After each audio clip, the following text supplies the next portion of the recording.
Thank you so much, Mr. Chair. As one of the few people sitting on the dais who actually practice criminal law in the state of Texas, as well as licensed in Arkansas and practice there, as well as federal courts, one of the things that you said earlier, Mr. Beard, really stuck with me, is that there are already laws on the books as it relates to those violent criminals. And I know this because even though I hail from the great city of Dallas, I can tell you that when someone would come in, they also had an ICE hold, okay? And that was for those that had maybe been deported before and had re-entered illegally and things like that. And so no matter what type of city you're in, I do want to be clear, federal law already, no matter if it's under the Biden administration or if it's under a Republican administration, we all agree that we want to be safe. We've talked about crime and we've talked about fentanyl specifically, and this is also something that I have dealt with, unlike some of my other colleagues. And listen, I'm gonna be honest, if we care about fentanyl, I have multiple bills that my senior senator has signed on to. So I welcome my colleagues because I actually want to make sure that my communities are safe. But Mr. Beard, I want to play a little game with you.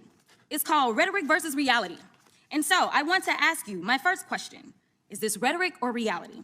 Immigrants commit more crimes than U.S. citizens. It is rhetoric. Okay, thank you so much.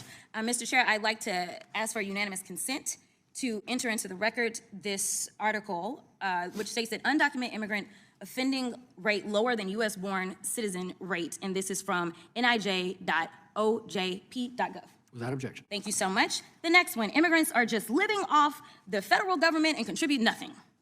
That would be rhetoric. Okay, thank you so much.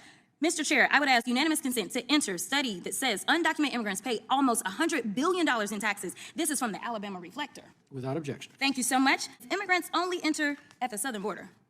Rhetoric. Okay, right, because they enter all kinds of ways. I just wanted to make sure that I put that out there. I'm curious to know, Mr. Beard, if you know if immigrants contributed to these particular crimes. There was a mass shooting in Buffalo, New York that killed a number of African Americans as they were trying to shop for groceries. Was the defendant an immigrant in that case? Do you know? No, he was a U.S.-born citizen. Thank you so much.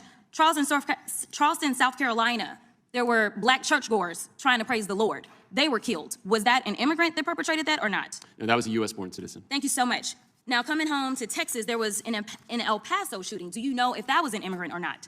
No, they were targeting immigrants in that case. In fact, each of these cases, it was white supremacists. And so the last unanimous consent that I'd asked for is this article that states that white supremacists behind over 80% of extremism-related U.S. murders in 2022. Without objection. Thank you so much.